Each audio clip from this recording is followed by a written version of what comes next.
Botol yang simple tapi bila isi perfume awak akan nampak mahal dan eksklusif. Jadi botol kali ini didatangkan dengan saiz 30ml, permukaan yang clear dan cap yang jenis gold.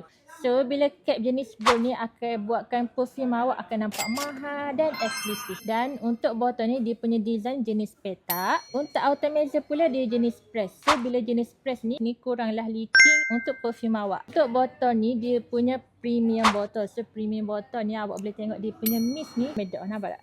Memang comel. So kalau awak nak buat untuk brand awak, saya sangat-sangat sarankan botol yang macam ni. So botol ni didatangkan dengan package box. Berapa package tu? So untuk package box minimum order 500 pieces dan ke atas. In case awak belum ada design untuk box, jangan risau. Awak boleh je hantar details kepada kami.